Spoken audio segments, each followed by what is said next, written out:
ꯃꯌꯥꯝꯒꯤ ꯅꯨꯡꯉꯥꯏꯅꯕꯒꯤꯗꯃꯛ ꯂꯩꯖꯔꯤꯕ ꯃꯈꯜ ꯃꯊꯦꯜ ꯃꯅꯤꯄꯨꯔ ꯆꯦꯅꯦꯜꯅ ꯃꯌꯥꯝꯕꯨ ꯏꯀꯣꯛꯅꯣꯟꯅ ꯈꯣꯏꯔꯝꯖꯔꯤ꯫ ꯉꯁꯤꯁꯨ ꯃꯌꯥꯝꯒꯤ ꯅꯨꯡꯉꯥꯏꯅꯕꯒꯤꯗꯃꯛ ꯀꯣꯃꯦꯗꯤ ꯁ꯭ꯇꯣꯔꯤ ꯑꯃ ꯄꯨꯗꯨꯅ ꯂꯥꯛꯆꯔꯤ꯫ ꯀꯣꯃꯦꯗꯤ ꯁ꯭ꯇꯣꯔꯤ ꯑꯁꯤꯒꯤ ꯃꯃꯤꯡ ꯁꯅꯥꯒꯤ ꯂꯩꯍꯥꯎ ꯀꯠꯄ꯫ ꯋꯥꯔꯤ ꯑꯁꯤ ꯑꯩꯒꯤ ꯚꯥꯞꯅ ꯁꯥꯖꯤꯟꯗꯨꯅ ꯇꯥꯕꯤꯔꯤꯕ ꯃꯌꯥꯝꯒꯤ ꯉꯥꯏꯍꯥꯛ ꯄꯣꯊꯥꯅꯕ ꯅꯨꯡꯉꯥꯏꯅꯕ ꯁꯦꯝꯖꯕꯅꯤ꯫ ꯋꯥꯔꯤ ꯑꯁꯤꯅ ꯃꯃꯤꯡ ꯂꯩꯔꯤꯕ ꯃꯍꯥꯚꯥꯔꯠ ꯄꯨꯔꯥꯟꯕꯨ ꯎꯁꯤꯠ ꯊꯑꯣꯏꯗꯕ ꯀꯔꯦꯝꯅꯕꯒꯤ ꯋꯥꯈꯜ ꯌꯥꯎꯖꯗꯦ꯫ ꯄꯨꯝꯅꯃꯛ ꯃꯌꯥꯝꯒꯤ ꯅꯨꯡꯉꯥꯏꯅꯕ ꯁꯦꯝꯖꯕꯅꯤ ꯍꯥꯏꯅ ꯍꯟꯅ ꯃꯌꯥꯝꯗ ꯍꯥꯏꯖꯔꯤ꯫ ꯐꯔꯦ ꯑꯗꯨꯗꯤ ꯃꯌꯥꯝ ꯋꯥꯔꯤ ꯑꯁꯤ ꯃꯌꯥꯝ ꯄꯨꯟꯅ ꯇꯥꯃꯤꯟꯅꯔꯁꯤ꯫ ꯑꯉꯟꯕ ꯑꯌꯨꯛꯅꯤ꯫ ꯃꯍꯥꯁꯇꯤ ꯀꯨꯟꯇꯤ ꯗꯦꯕꯤꯅ ꯃꯥꯒꯤ ꯃꯆꯥꯁꯤꯡꯒꯤ ꯌꯥꯏꯐꯅꯕꯒꯤꯗꯃꯛ ꯃꯍꯥꯗꯦꯕ ꯄ꯭ꯔꯚꯨꯒꯤ ꯄꯨꯖꯥ ꯀꯠꯆꯔꯤ꯫ ꯈꯣꯏꯔꯨꯝꯖꯔꯤ ꯃꯍꯥꯗꯦꯕ, ꯅꯅꯥꯏ ꯅꯨꯕꯤ ꯑꯩꯅ ꯅꯨꯡꯇꯤ ꯅꯨꯃꯤꯠ ꯈꯨꯗꯤꯡꯒꯤ ꯅꯐꯝꯗ ꯄꯨꯖꯥ ꯀꯠꯂꯤꯕ ꯑꯁꯤ ꯏꯆꯥꯁꯤꯡꯒꯤ ꯌꯥꯏꯐꯅꯕꯅꯤ꯫ ꯃꯁꯤ ꯄꯨꯝꯅꯃꯛ ꯄ꯭ꯔꯚꯨꯅ ꯑꯟꯗꯔꯁꯇꯦꯟ ꯇꯧꯕꯤꯌꯨꯀꯣ꯫ ꯉꯁꯤꯒꯤꯗꯤ ꯁ꯭ꯋꯥꯏꯗ ꯂꯣꯏꯖꯔꯒꯦ꯫ ꯑꯣꯡ ꯅꯃ ꯁꯤꯕꯥꯏ꯫ ꯑꯁꯤ ꯍꯥꯏꯔꯒ ꯀꯨꯟꯇꯤ ꯃꯔꯥꯏꯕꯛ ꯁꯣꯛꯅ ꯄ꯭ꯔꯚꯨ ꯃꯍꯥꯗꯦꯕꯕꯨ ꯈꯣꯏꯔꯝꯖꯔꯤ꯫ ꯃꯁꯤꯒꯤ ꯃꯇꯨꯡ ꯃꯍꯥꯛ ꯄꯨꯖꯥ ꯂꯣꯏꯗꯨꯅ ꯃꯌꯨꯝꯗ ꯍꯟꯈ꯭ꯔꯦ꯫ ꯉꯥꯏꯍꯥꯛ ꯂꯩꯔꯒ ꯁ꯭ꯔꯤꯃꯇꯤ ꯑꯥꯔ.ꯀꯦ. ꯀꯟꯙꯥꯔꯤ ꯃꯍꯥꯗꯦꯕ ꯄꯨꯖꯥꯒꯤꯗꯃꯛ ꯁꯅꯥꯒꯤ ꯔꯊ ꯇꯣꯡꯗꯨꯅ ꯃꯅꯥꯏ ꯃꯁꯜ ꯀꯌꯥꯅ ꯁꯦꯕꯥ ꯇꯧꯔꯒ ꯂꯥꯛꯈꯤ꯫ ꯃꯁꯤꯗꯒꯤ ꯃꯍꯥꯛ ꯃꯍꯥꯗꯦꯕꯒꯤ ꯂꯥꯏꯁꯪ ꯌꯧꯔꯦ꯫ ꯃꯍꯥꯛꯅ ꯄꯨꯔꯛꯂꯤꯕ ꯄꯨꯖꯥꯒꯤ ꯄꯣꯠꯂꯝꯁꯤꯡꯗꯨ ꯃꯍꯥꯗꯦꯕꯒꯤ ꯃꯃꯥꯡꯗ ꯒꯥꯡ ꯂꯥꯎꯅ ꯊꯝꯃꯤ꯫ ꯃꯍꯥꯛꯅ ꯑꯁꯨꯝꯅ ꯊꯝꯕꯗ ꯍꯥꯟꯅ ꯄꯨꯖꯥ ꯀꯠꯂꯝꯕꯒꯤ ꯄꯣꯠꯆꯩ ꯈꯔ, ꯍꯩ ꯂꯩ ꯈꯔ ꯃꯥꯒꯤ ꯃꯈꯨꯠꯇ ꯊꯦꯡꯅꯔꯛꯏ꯫ ꯃꯗꯨꯗ ꯃꯍꯥꯛꯅ ꯃꯩ ꯍꯧꯈꯩ ꯁꯥꯎꯈꯤ꯫ ꯃꯍꯥꯛꯅ ꯈꯜꯂꯤ, ꯃꯤꯅꯥꯏ ꯀꯅꯥꯅꯣꯅꯦ ꯁ꯭ꯋꯥꯏꯗ ꯄꯨꯖꯥ ꯀꯠꯁꯜꯂꯝꯂꯤꯕꯁꯤꯕꯣ? ꯃꯁꯛꯇꯨ ꯈꯪꯅꯤꯡꯈ꯭ꯔꯦꯗ꯫ ꯐꯩ, ꯍꯌꯦꯡꯗꯤ ꯉꯟꯇꯥ ꯍꯦꯛꯇ ꯂꯥꯛꯑꯒ ꯃꯁꯛꯇꯨ ꯈꯪꯒꯦ꯫ ꯉꯁꯤꯇꯕꯨ ꯉꯔꯥꯡ ꯁꯦꯔꯤꯌꯦꯜ ꯌꯦꯡꯉꯨꯕꯒꯤ ꯈꯔ ꯊꯦꯡꯅ ꯇꯨꯝꯗꯅ ꯌꯥꯍꯧꯁꯦ ꯊꯦꯡꯕꯅꯅꯤ꯫ ꯍꯌꯦꯡꯗꯤ ꯈꯪꯉꯣꯏꯗ꯭ꯔꯗꯣ? ꯃꯁꯤ ꯈꯜꯂꯒ ꯍꯥꯟꯅ ꯄꯨꯖꯥ ꯀꯠꯂꯝꯕꯒꯤ ꯄꯣꯠꯆꯩꯁꯤꯡ ꯑꯗꯨ ꯂꯥꯛꯇꯅ ꯍꯨꯟꯗꯣꯛꯈ꯭ꯔꯦ꯫ ꯑꯗꯨꯒ ꯃꯥꯒꯤ ꯄꯨꯖꯥꯒꯤ ꯄꯣꯠꯂꯝꯁꯤꯡ ꯑꯗꯨ ꯊꯝꯗꯨꯅ ꯈꯣꯏꯔꯨꯝꯖꯔꯛꯏ꯫ ꯄ꯭ꯔꯚꯨ, ꯅꯅꯥꯏ ꯑꯩꯒꯤ ꯏꯆꯥ ꯆꯥꯝꯃꯁꯤ ꯃꯤꯅꯅꯦ ꯕꯨꯙꯨꯅꯤ ꯑꯄꯪꯅꯤ ꯍꯥꯏꯅꯕꯁꯦ ꯑꯩ ꯀꯌꯥ ꯅꯨꯡꯉꯥꯏꯖꯗꯦ꯫ ꯑꯗꯨꯅ ꯄ꯭ꯔꯚꯨꯅ ꯂꯧꯁꯤꯡꯗꯣ ꯏꯟꯆꯤ ꯃꯈꯥꯏꯃꯨꯛꯇꯪ ꯑꯣꯏꯔꯁꯨ ꯍꯥꯞꯄꯤꯌꯨ꯫ ꯃꯔꯨ ꯑꯣꯏꯅ ꯀꯨꯟꯇꯤ ꯍꯥꯏꯕꯤ ꯅꯨꯄꯤ ꯑꯗꯨꯒꯤ ꯃꯆꯥꯁꯤꯡꯗꯨꯗꯒꯤ ꯍꯦꯟꯅ ꯑꯐꯥꯎꯕ ꯃꯤꯁꯛ ꯑꯣꯏꯍꯟꯕꯤꯌꯨ꯫ ꯃꯁꯤ ꯍꯥꯏꯔꯒ ꯈꯣꯏꯔꯝꯖꯔꯤ꯫ ꯃꯁꯤꯗꯒꯤ ꯃꯍꯥꯛꯁꯨ ꯃꯌꯨꯝꯗ ꯍꯟꯈ꯭ꯔꯦ꯫ ꯑꯁꯨꯝꯅ ꯅꯨꯃꯤꯠ ꯑꯗꯨꯃ ꯍꯧꯈ꯭ꯔꯦ꯫ ꯃꯊꯪꯒꯤ ꯑꯌꯨꯛꯅꯤ꯫ ꯐꯥꯜꯒꯨꯅꯤ ꯑꯦꯂꯥꯏꯁ ꯑꯥꯔꯖꯨꯟꯗꯨ ꯑꯌꯨꯛ ꯉꯟꯇꯥ ꯍꯧꯗꯨꯅ ꯈꯨꯠꯂꯥꯏ ꯑꯧꯔꯥꯏꯔꯤ꯫ ꯃꯇꯥꯡ ꯑꯗꯨꯗ ꯀꯨꯟꯇꯤꯗꯨ ꯃꯆꯥ ꯑꯥꯔꯖꯨꯟꯒꯤ ꯃꯅꯥꯛꯇ ꯆꯪꯉꯛꯑꯒ, ꯏꯃꯥꯒꯤ ꯏꯕꯨꯡꯉꯣ, ꯅꯪ ꯈꯨꯠꯂꯥꯏ ꯑꯧꯔꯥꯏꯔꯤꯕ꯭ꯔꯥ? ꯍꯣꯏ ꯏꯃꯥ꯫ ꯑꯗꯨ ꯀꯩꯗꯧꯔꯒꯦ ꯏꯃꯥ, ꯇꯨꯝꯕ ꯌꯥꯕꯤꯗ꯭ꯔꯕꯣ? ꯍꯥꯏ, ꯀꯗꯥꯏꯗꯒꯤ ꯇꯨꯝꯕ ꯌꯥꯗꯣꯏꯅꯣꯅꯦ ꯍꯥ? ꯍꯦꯛ ꯅꯣꯡꯉꯥꯟꯕꯒ ꯖꯥꯏ ꯒꯨꯔꯨ ꯅꯄꯥ ꯀꯅꯥꯅꯕꯨ ꯇꯨꯝꯕ ꯌꯥꯗꯣꯏꯅꯣ? ꯐꯔꯦ, ꯏꯃꯥꯁꯨꯅꯦ ꯃꯍꯥꯗꯦꯕ ꯈꯣꯏꯔꯝꯃꯨꯒꯦ꯫ ꯍꯥꯏ, ꯅꯌꯥꯝꯕ ꯌꯥꯏꯃꯗꯣ ꯃꯤꯒ ꯐꯨꯟꯅꯕꯗꯅꯦ ꯃꯤꯅ ꯉꯝꯍꯟꯒꯅꯨ ꯍꯥꯏꯌꯨ꯫ ꯃꯤꯅ ꯉꯝꯃꯗꯤ ꯆꯥꯛ ꯄꯤꯖꯔꯣꯏ ꯍꯥꯏꯌꯨꯀꯣ꯫ ꯍꯣꯏ ꯏꯃꯥ, ꯍꯥꯏꯖꯒꯦ꯫ ꯃꯁꯤ ꯍꯥꯏꯅꯔꯕ ꯃꯇꯨꯡ ꯀꯨꯟꯇꯤꯗꯨ ꯃꯍꯥꯗꯦꯕꯒꯤ ꯃꯟꯗꯤꯔꯗ ꯂꯥꯛꯂꯦ꯫ ꯑꯥꯔꯖꯨꯟꯁꯨ ꯃꯥꯒꯤ ꯕꯤꯗ꯭ꯌꯥ ꯇꯝꯗꯨꯅ ꯂꯩꯍꯧꯔꯤ꯫ ꯃꯁꯤꯒꯤ ꯃꯇꯨꯡ ꯀꯨꯟꯇꯤꯗꯨ ꯃꯍꯥꯗꯦꯕꯒꯤ ꯃꯟꯗꯤꯔ ꯌꯧꯗꯨꯅ ꯄꯨꯖꯥ ꯀꯠꯅꯕ ꯁꯦꯝ ꯁꯥꯔꯛꯏ꯫ ꯇꯥꯟꯖꯥ ꯑꯗꯨꯗ ꯑꯥꯔ.ꯀꯦ. ꯀꯟꯙꯥꯔꯤꯗꯨ ꯅꯥꯀꯟꯗꯒꯤ ꯁꯠ ꯊꯣꯔꯛꯂꯒ, ꯀꯨꯟꯇꯤ, ꯅꯪ ꯑꯣꯏꯔꯦ ꯅꯨꯡꯇꯤꯒꯤ ꯑꯩꯒꯤ ꯏꯕꯨꯡꯉꯣ ꯃꯍꯥꯗꯦꯕꯗ ꯁꯦꯀ꯭ꯔꯦꯠꯇ ꯄꯨꯖꯥ ꯀꯠꯂꯤꯁꯦ? ꯑꯥꯔ.ꯀꯦ. ꯀꯟꯙꯥꯔꯤꯒꯤ ꯋꯥꯍꯩꯗꯨ ꯔꯥꯁꯤ ꯈꯔ ꯀꯪꯕꯗꯨꯗ ꯀꯨꯟꯇꯤꯗꯨ ꯏ ꯈꯔ ꯀꯥꯕꯖꯥꯠꯅꯤ꯫ ꯍꯦꯔꯥ, ꯀꯔꯤ ꯋꯥꯇꯥ ꯈꯣꯟꯅꯅꯣꯗ ꯏꯆꯦ? ꯃꯟꯗꯤꯔꯁꯤꯕꯨ ꯅꯣꯏ ꯅꯄꯥꯒꯤ ꯑꯋꯨꯟꯄꯣꯠꯂꯣ? ꯃꯁꯦ ꯃꯤꯌꯥꯝꯒꯤꯅꯤ, ꯃꯤꯌꯥꯝꯒꯤ꯫ ꯑꯩꯅ ꯈꯣꯏꯔꯝꯅꯤꯡꯉꯒꯅ ꯈꯣꯏꯔꯝꯅꯤ, ꯈꯣꯏꯔꯝꯗ꯭ꯔꯒꯅ ꯇꯣꯛꯀꯅꯤ꯫ ꯃꯗꯨꯗ ꯏꯆꯦꯒꯤ ꯗꯔꯀꯥꯔ ꯑꯣꯏꯗꯦ꯫ ꯍꯥꯏ ꯑꯐꯥꯎꯕꯤ, ꯍꯨꯔꯥꯟꯕꯤ, ꯅꯪꯅ ꯈꯜꯂꯤꯕꯁꯦ ꯀꯔꯤꯅꯣ ꯍꯥ? ꯃꯁꯤꯒꯤ ꯂꯥꯏꯁꯪꯁꯦ ꯀꯣꯅꯨꯡꯒꯤ ꯂꯩꯃ ꯑꯩꯈꯣꯏꯅ ꯈꯣꯏꯔꯝꯒꯗꯕ, ꯈꯪꯉꯕ? ꯅꯪꯒꯨꯝꯕꯤ ꯀꯩꯁꯨ ꯂꯩꯇꯕ ꯃꯃꯣꯂꯤ ꯑꯃꯅ ꯈꯣꯏꯔꯝꯕ ꯍꯦꯛꯇ ꯌꯥꯕ꯭ꯔꯣ ꯍꯥ? ꯑꯍꯥꯏꯌꯣ, ꯅꯣꯛꯄꯨ ꯅꯣꯛꯆꯅꯤꯡꯉꯤꯗ꯫ ꯏꯆꯦꯗꯤ ꯆꯤꯟꯕꯥꯟꯗ ꯄꯥꯟꯅ ꯅꯝꯂꯤꯉꯩ ꯊꯤꯀꯥꯗꯥꯔ ꯃꯌꯥꯝꯅ ꯏꯃꯥꯁꯤ ꯍꯥꯏꯗꯅ ꯀꯣꯛ ꯂꯣꯜꯂꯤꯉꯩ ꯑꯩꯈꯣꯏꯒꯥꯁꯦ ꯀꯥꯎꯕꯤꯔ ꯃꯥꯜꯂꯦꯅꯦ꯫ ꯑꯩꯁꯨꯅꯦ ꯀꯣꯅꯨꯡ ꯑꯗꯨꯒꯤ ꯂꯟ ꯊꯨꯝ ꯁꯅꯥ ꯂꯨꯄꯥ ꯃꯌꯥꯝꯗꯨꯕꯨ ꯈꯣꯝꯂꯝꯂꯤꯕ ꯄꯥꯟꯗꯨꯗꯣ ꯑꯗꯨꯒꯤ ꯅꯨꯄꯤ ꯈꯪꯉꯦꯗꯅ꯫ ꯃꯤꯅꯥꯏ ꯑꯣꯏꯅ ꯂꯩꯒꯗꯕ ꯅꯣꯏꯅ ꯍꯧꯖꯤꯛꯇꯤ ꯃꯄꯨ ꯁꯥꯔꯒ ꯂꯩꯔꯦꯗꯅ꯫ ꯀꯌꯥꯗꯨꯅ ꯌꯦꯡꯉꯨꯅꯦ ꯃꯁꯦ, ꯑꯆꯨꯝꯕꯗꯒ ꯉꯥꯡꯉꯗꯅ ꯑꯩ ꯈꯨꯝꯐꯝ ꯂꯩꯇ꯭ꯔꯦꯕ꯫ ꯃꯁꯤꯗꯤ ꯀꯥꯟꯗꯦ, ꯃꯃꯥꯏꯁꯤꯗ ꯈꯨꯄꯥꯛꯁꯤꯅ꯫ ꯑꯁꯨꯝꯅ ꯍꯥꯏꯔꯒ ꯑꯥꯔ.ꯀꯦ. ꯀꯟꯙꯥꯔꯤꯒꯤ ꯊꯥ ꯂꯥꯎꯕ ꯑꯄꯥꯛꯄ ꯈꯨꯕꯥꯛ ꯑꯗꯨꯅ ꯀꯨꯟꯇꯤꯒꯤ ꯃꯨꯔꯩꯅꯕ ꯃꯃꯥꯏ ꯃꯆꯥ ꯑꯗꯨꯗ ꯕꯥꯛ ꯂꯥꯎꯅ ꯊꯥꯖꯤꯜꯂꯤ꯫ ꯃꯍꯥꯁꯇꯤ ꯀꯨꯟꯇꯤ ꯗꯦꯕꯤꯗꯨ ꯀꯟꯙꯥꯔꯤꯒꯤ ꯈꯨꯄꯥꯛꯀꯤ ꯆꯩꯅꯥꯅ ꯃꯍꯥꯛ ꯉꯥꯏꯍꯥꯛꯇꯪꯗꯤ ꯃꯩ ꯃꯥꯡꯕ ꯖꯥꯠꯅꯤ꯫ ꯃꯈꯖꯥꯏꯗꯨ ꯀ꯭ꯋꯥ ꯎꯝꯕꯁꯤꯡꯉꯥꯏ ꯄꯣꯝꯂꯤꯕ꯫ ꯃꯌꯥꯗꯒꯤ ꯏꯁꯨ ꯍꯩꯊꯔꯛꯂꯦ꯫ ꯃꯁꯤꯗꯒꯤ ꯀꯨꯟꯇꯤꯅ, ꯍꯦꯔꯥ, ꯏꯆꯦꯅꯤ ꯍꯥꯏꯗꯅꯅꯦ ꯔꯦꯁꯄꯦꯛ ꯃꯆꯥ ꯑꯃ ꯊꯝꯕꯁꯤꯗ ꯃꯤ ꯌꯥꯝꯅ ꯎꯁꯤꯠꯅꯗ꯭ꯔꯦ꯫ ꯃꯁꯤꯗꯤ ꯀꯥꯟꯅꯄꯣꯟꯇꯦꯗ꯫ ꯃꯁꯤ ꯍꯥꯏꯔꯒ ꯑꯥꯔ.ꯀꯦ. ꯀꯟꯙꯥꯔꯤꯒꯤ अहाव अथुम चारग लेबगी गौरोक गौना था था लाउरिबा मोलब मखजाई अदुदा मसा मंगा थाकपदा मपुंग फाना साबा फंगद्रबी कुंतीगी सैरोंग मानबा खुसा अदुना साक लाउना नपसिली सैना अदुना कंदारी ममिंग फावबो कावबनिने महाक्सु मखजाइदु क्वा उम्बा सिमंगाई पोमलिबा मयादसु इ हैथरकले मसिदगी कंदारीदु मई होबो मखै सावखिदना संदानुबी नंगदी हाटलगे हाइदना कंदारीना कुंतीगी मथवाक्ता चोंखटलगा खोंपाक थेक हेक्ता कावी मसिदगी कुंतीना नंगददी ngамहल्लरोय हाइदना महाक्सु खोंपाक थेक हेक्ता कावी मसिदगी मबानी चेनसिनरगा मसम ताता हेक्ता पाइनरगा फदत फदत पेता हाइदनै मागी हाइजबा ट्रिक सिजनरगा जुबादा खुतुमना तेक तेक थाजनै खोंपाका खुबाक हाइजनना फुनरकपदा सती अनिगी मफिदु मवुंग चारक्त्रे अदुबो सेमजेनबा मतम फंगदे पाक चैसैनै मतांग अदुदा सिबा महादेव प्रभुना खली हाइस सती अनिगी खुफुनसिदी मवुंग अमा तार ओइदोरिना महादेवगी इमांग नुपी अनिना मवुंग तादना फुनरगा कुमहै येंगलगा लै मथोंग चादे हाइनखिबा तारे अदुनदी मबानीगी फाइट असि खामन सुमिना मसी खलगा कुंती अमदी कंदारी के मनाक्ता साप हेक्ता लेपनी कुंतीदी महादेव उबदा नमस्ते प्रभु हाइदना खोइरोमी अदुबु कंदारीदी ममितु फिना पुनसिनमनिना महादेव थोरकपदु उदी मरमसिना महाना कुंतीगी मनाक्ता चेनसललगा नसमदु नरु कोके हाइदना मखुत अदुना कोइ हाइ हाइरगा कुंती कदाइ चखरे हाइदना कोइ थेइ थिरई असमना थिरकपदा कंदारीना महादेवगी मसमदु ओइना ताप पाइरगा नंग आइगी खुतगी कदाइ ताना चेनगनी असी हाइरगा महादेवगी मसमदु पाइरगा सोसो लाक्तना सिंगमनी मदुदा महादेवना हाइ आइरिने नखुतु थादुने हे ngasai makai taram daba nupagi khonjel ama tabduda kandhari du inga ngai aduga kanano ai haidi haidana hangi maduda mahadevana ai mahadevani hey haidana kanna lauri maduda kandhari ehe prabhu ai soikre haidana khoirumi maduda mahadevana soikre adu karigino sati nabani na ai gi imam makta da fight taram libasibo natti ai sibu noina kari wona urage haimida hayu nabani karigino khanari se असोक्ता महादेव हंगपा कंधारी नंगहरोई मतागुम खोइरुमजरी प्रभु मसीगी कुंती हाइबी लोकत्रावी मानबी असिना नुक्तिगी हुरांदुना पूजा कलिबनी अदुगा मानसु अइबु मंदिर असिदा लाकनो हाइदना ngasisu फुरमलिबा असिनी कंदारगी वाफम दु कुंती ताबा ngमद्रा माले फमलंबदगी फुक हौगली अदुगा आई ऑब्जेक्शन प्रभु इचेन कंधारी थौदन मानबी असिना हारि वाफम असि यफम जाउदबा सेमजन साजनबा वाफम नि प्रभु अइना मंदिर असिदा हुरांदुना पूजा कली हाइबसे आई याजनिंगदे अइना युमदगी लाकपदा इफोंग फोंगना लाई अदुगा इफोंग फोंगना दम हल्ली अदुगा ngasi खनरिबा सिसु इसे कंधारी ना होबनी माना आइबु मंदिर असिदा लाक्तनबा हाइरिबनी नत्ति मसिगी मंदिर असिबु मोय मपागे अवोन पोला हाइबनीदा कुंतीगी वफमदुदा कंधारीना हे तंगंबी फावबी अदुमाय गादी हाइनु नंग हौजी नसमदु फोइखो हाइब्रो हा हेरा इसी ना आइगी सम फोरगा आइदी पेनालेन लेगद्रो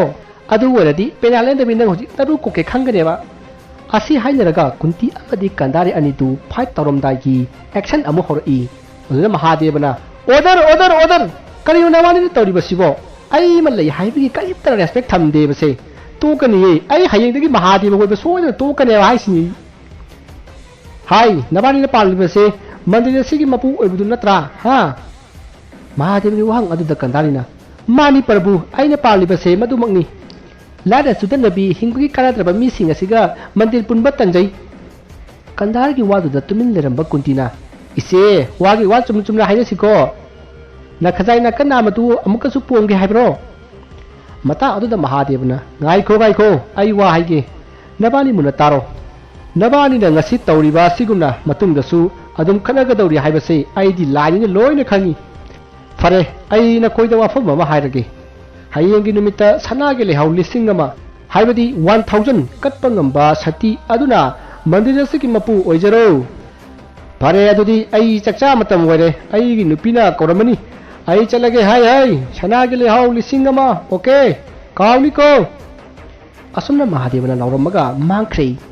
मता अदुदा आरके कंधारीना कुंतीदा करेमनरगा हाइई करी मतौबु कौबगे प्रभु दनाइ लारिबि आइदी कदाइदगी सनाके लेहाउ लिसिंग अमनोने सुपनगी अमखक कटपा फावबा ngamlorodaba ingonda takpiriba wafamdubu karinone प्रभु असुमना आरके कंधारीना करेमनरगा हाइरकपा अदुदा कुंतीना हुइगी महूर्त गधाने हे खोंगदना मसी हायमलगा कुंती फेक लाउरगा चखी महाकना हायरमलिबा असि अतैगि नति कुंतीना तौगदबा डायलॉग अदु कंधारीनो ओइना तौरकपा अदुदा हायरमलिबनि मसी खंगलकपदा आरके कंधारीदु कप कोलिंग कादुना मासु खोइरांग खोइसांगना मयुमदा हनखि सोमदा कुंतीदु कंधारीगी ममांगदा लाव खोंगदुना कपलमद्रबसु मथमोइदि कायरिबनि महाक्ति प्रभु महादेवना मागे माइकैदा लेपकदरा खंजरुबनि अदुबु कंधारीनदि ngमगदबा कुंतीनदि ngमलोइदबा वाफम अमा हायरकपा अदुदा कुंती सिजेरुरगे खंदुना गंगा तुरेल तमना लाकली असुमना महांगना असुम लाकपना हौजिक कुंतीदु गंगा तोरबान जोरकले महांगना लाव खोंगना कपलगा हायरई हे इमा गंगे ngasi तुलबी कुंती ऐसे नंगी इसिंग ngasiदा चोंगथरगा सिजरगे तौगदबु इराकना बदुतंगदि वहान बिनुको असुमना खल्लगा महांगना चोंगथगे हेक तोरपदा मसा याइमा भीमबु निंसिंगलई इमा हो इमाव सालुरबो अस हंगामिने सन सजिकतुबु कनाना सानबा थोंगिनोबा मदु सामंदना सन्न तान तानरेबा असुमना कुंतीना भीमबु निंसिंगलगा खल्ली अइना सिख्रगा याइमना कनादा कंप्लेन तौगनी कनादा इमा कौगनी असुमना कुंतीना सिरमदाय अदुदा मागी मसा सिंगी डायलॉग मथंग मथंग निंसिंगलपदगी महाक सिबा ngamdrei मसदगी कुंतीना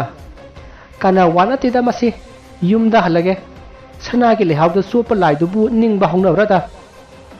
असुमना खल्लगा महाक जुमलोमदा अमुंग हलकलै मचिंदा हाइजबगी वानी मथमोददी पेंदबा नुंगाइतबना पिक थल्लिबनी असुमना लाकपना महाक मागी मयुम जौरे होय माय अमता हाइदना सखुमदा संखी ममाना संखीबा ngaihak leraga sohodep संखी अदुबु ममाइदु कया नुंगाइतना थोरकलगा येना खागी दारीदा फमलगा लई मसेदगी नोकुंदु कैदोरा जानो खंदुना ममाना लेरिबा सक्संग अदुदा संगसिनखी अदुबु महाकसु नुंगसुक नुंजानरगा थोरई असुमना सक्संग अदुदा संगुबा मी खुदिमक यामना शॉकिंग ओइना थुंगरखी असुमना जुजिस्ट्री नोकुन सोहदेबा मथंग मथंग नुंगसुक नुंजानना लैखिबा सिदा भीमना खली करिनो ngasi sibu सक्संगदा संगुबा मी मखै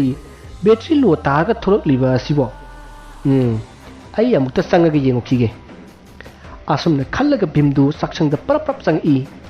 असुमना महाकना संगपददी ममा कुंतीदु वो खोंगना कपलगा लेरमले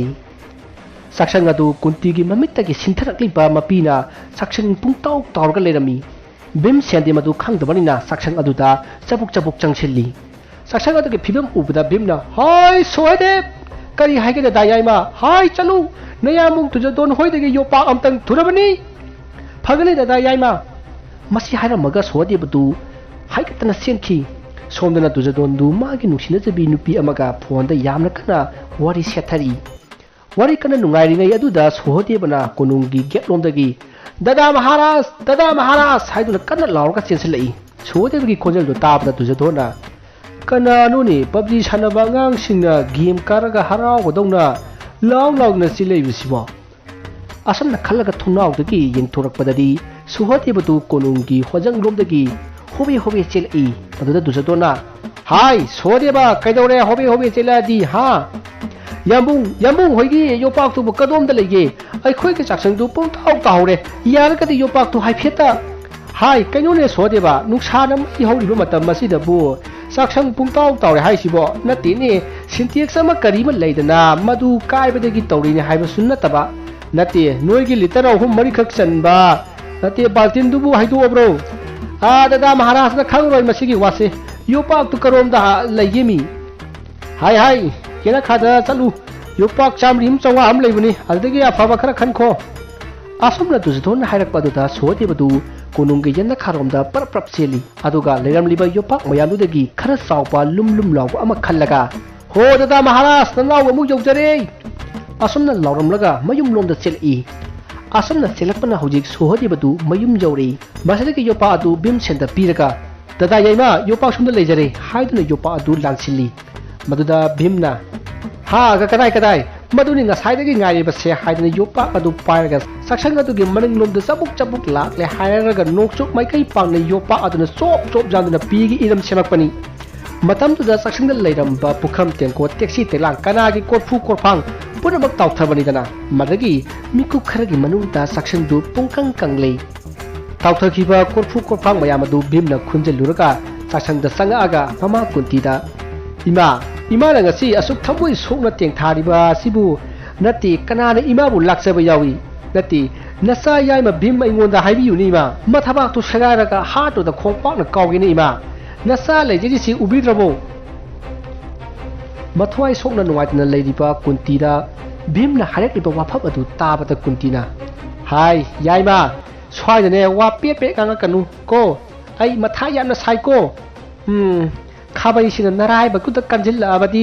अरेमदन ना कोक तो कोकनी चलो चलो कुंती के असिगुम लब वफम मसिद Bhimanna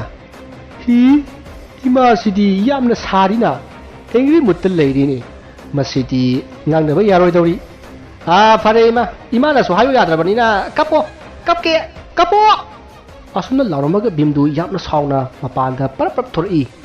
matam adu da arjun na mapalom dagi mamagi nuwaitaba hangge haiduna imungda sangi asomna arjuna sangakpata thongjin panda bhimga tang hek thingai nei aduda arjunna mayamba sorry uhogre he aduda bhimna hera arjun mi khuding gi thinga gi hek chaladana khupa sine set hek hajillakpabu asomna bhimdu yamna sawr sakki aduda arjunna karino ne ngasi sibu amasu luina sawi basibo tenjai yama salaga thokhe I karakani se asumna arjundu murum solaga sakhum da sang I asuna sangak pata arjundu sakhum jawri maduda arjunna mamata ima kaino ngasi ima na tarom liba film sibo nati asukoi basi ima nungai khiroi haidana bike ama layu haidi mobile ama layu so haidi nati asukwana ima gi nungai na honna riba ima da kana kari haino ha nasa ai da haibiu ne kana haluge matam adu da kuntina ima gi bungo yare ima ne karimta nungai tab laite ko chalo sadaruro he raima ima na ikoi si apik pa nga oina sum ubadu di langani ta aikoi su pakhang pharabani nupi ma karima koning ga du pharabani kino he saita ngasi ima na nungai tribudo he khai da bada isa itom ta society masi harak atun na ma ge nakanda jep liba pistol du sat lokthoga narum da nami maruta kuntina mangli ma haragi bungo asuk na harga wari hori aina mahadev ge laisang da puja katlingai nama buk tawngambido laaga magi mandrini lai khuramba yaroi haidana nama aibu san iroi phubado na phurak libani ne mama kuntina tamliba paw adu da arjun sawgalai he raima ma gumbi amana phuraga imana kapaga laklibasi karigi noimida nakhur palidum kedum labno asumna hairakpata kuntina hai imana su taba makai phukribani ne pana gati headphone nama aingodagi ada mahadevagi wafam dudani ne aina kapaga laklibase maduda arjunna ima mahadeva lapru haisibo mara kari haino kari haini gi sanagi le hawlising makalu sinidana migi di saina sanagi le haw saramani ai gi di le haw gilayadana sana matat ama phaw laite yamna saidai wafam adu tabada arjuna kanna noklaga ima mahadevana ima bu chanbiraga karigi imana kapaga halibano mahadevana hariba sanagi le haw adudi swaida phangba mamoligi sanagi le haw du natine lainai bakta saliba sanagi le haw du ni ne ima mahadevana haidu wafam asi tabada kuntina wonderful aduk lapa mafam du dagidi kanana chalaga hikadoriba don't worry ma aigi tin anidang whis kapaga hiluraga loireda adugidama matha sabigano pakchaba khara wale hayeng ayu imana mahadeva puja nangnaba nasa sanagi le haw du pirage asomna harakpada kunti du wakhal khara nungaijai masege matung mathangi ayukni arjun du magi thabak haulabagi sem sari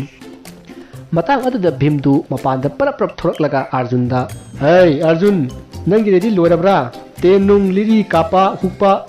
okay maduda arjunna hoi da yaima nana ready lojare adudi aima gi ningjabase tungan gadabani madu phong gamjadi ai bo sijakho hai ko sijakho fare ai irujoki ge ko masi haram laga bhimdu irujaba sakrai masida arjunna aibu sijakho kaina nang ek si oi bungo asuna larobada bhimna ha kaubro kau kita da yaima asumna hainaraga arjundu magi thabuk to haunabagi sem sarai matang adu da amuka su kuntina imagi bungo nangbu thorang loirabro ꯃꯗꯨꯗ ꯑꯥꯔꯖꯨꯟꯗꯨ ꯈꯪꯁꯥꯎ ꯁꯥꯎꯔꯛꯑꯒ ꯑꯃꯃꯨꯛ ꯂꯥꯛ ꯉꯁꯤꯅꯦ E ꯀꯥꯔꯛꯇꯅ ꯇꯦꯟꯒ ꯂꯣꯏ ꯊꯨꯗꯦꯛꯑꯝꯃꯒ ꯏꯃꯨꯡ ꯆꯪꯈꯤꯅꯤꯀꯣ ꯑꯥꯔꯖꯨꯟꯒꯤ ꯃꯇꯧ ꯑꯗꯨꯗ ꯀꯨꯟꯇꯤꯅ ꯍꯦ ꯏꯕꯨꯡꯉꯣ ꯏꯃꯥ ꯏꯔꯨꯖꯔꯒꯦ ꯍꯥꯏꯒꯦ ꯇꯧꯕꯅꯤꯗ ꯑꯁꯤ ꯍꯥꯏꯔꯝꯂꯒ ꯀꯨꯟꯇꯤ ꯆꯠꯈꯤ ꯃꯁꯤꯒꯤ ꯃꯇꯨꯡ ꯑꯥꯔꯖꯨꯟꯗꯨ ꯃꯥꯒꯤ ꯇꯦꯟꯗꯣꯡ ꯑꯗꯨꯗ ꯃꯨꯟꯅ ꯌꯦꯡꯉꯒ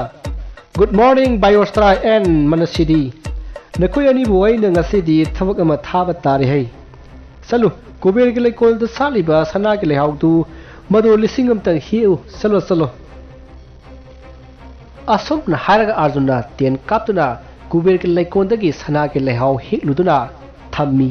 ꯃꯁꯤꯒꯤ ꯃꯇꯨꯡ ꯀꯨꯟꯇꯤꯗꯨ ꯏꯔꯨꯖꯕ ꯂꯣꯏꯔꯒ ꯀꯥꯔꯛꯂꯤ मधुका अर्जुन ओंजनदुना हाय अर्जुन कदाय सना के लेहाउदी इमा सिदा लेजरे असमना कुंती दा सना के लेहाउ अदु पीरुबदा कुंती ममित्तु मकुमुक लाउना पांगलगा वाव सिदी यामना फसरख्रेदा फरे फरे इबुंगो इमा सम नुगाइरे इमा महादेव पूजा तरुखिगे को असम नारगा कुंती नोक नोकतुना महादेव के लाइसंग ताना लाकली असम लापता महादेव के लाइसंग अतु लेना पुंथन थलमले मधुबदा कुंतीना ओहो नो कंधारीना हानख्रबा हंदक्ति सोयदबी गंगादा सुइसाइड हायरगा गम गम चली मधुदा महादेवना हाय कुंती करिगिनो इहम पाहोंगना सीगे खलिदी मसीगे लेसे नसा नुपा अर्जुनना साइथरमलिबनीने लाव लाव असमना करपदा कुंतीदो इहे अइगी भाबसे उनरबा असमना खल्लगा कुंती महादेव पूजा कचरमलगा मयुमदा हनख्रे मतांग अदुदा आरके कंधारी परप्रप लाई महादेव की ओयरमलिबा मऊ अदु खंगलकपदा महाक हार्ट काइख्रे महाना खल्लुरिबा सना के लेहाउ अदु ओयरमजे खंगलकपदा महाक मना पाइबा यादव मखै मई हौख्रे इकाइबना सु सीदौरे असमना खोयानना लेरिङै दुर्योधन दु फरक इता ताना लाई अदुगा इमा कमाई कमाई तौरे कुंतीरी लाक्त्रबा वासी हायरकपा लोइरम लैफात्रिङैदा कंधारीना सोहै कायदे अंगांगनो से नंगे सना के लेहाउदो नतु के सना साउ ngasiदगी ai isa amatagi masak yengningde ai nangsu yengningde nangdine pando mangagi minai wayo masi hairamaga kandari sauna sakhi madada duzanona ima askari no ngasi imana hairamisibo asomna duzadon du sauna leirambadagi mahadev onsilaga he mahadev nang ngasi gauro pokpi pando pokpi da tawriba thabak asi karino masai punamak duzadona nangki ganja ki nisari haina logani nangna sati anida nisa sanabani ताव मसी मंदिर असेदा हौरिबा खुसंग लई नुमित लई सनारे दालिया जुबा कुसुम N April fool नखोय लोइना ताव ngasi haiba numit asida gauro pando ani ge marakta muthakpa yarodaba line chinglabani ngasi dege aina pando ki mang na bata singani asana lauramaga duzadon mayumda hanki wari asi mata ngasida lojare wari asida aina haijeni badi mi amabu sawhanba amati kaphanba ibasi yana lai aduga mi amabu pelhanba amati nohanba nungai hanba haibasi araiba ama natti maramaduna ngasigi aigi wari asida mayamna nungaina ba honajabata wahai wata aranba henjinba yawo matamda mayamna ngahak nungaina ba senbani khanbiduna pukchil sauna ngakpi yu haijari unamapu aroibata amukha na khoiramjari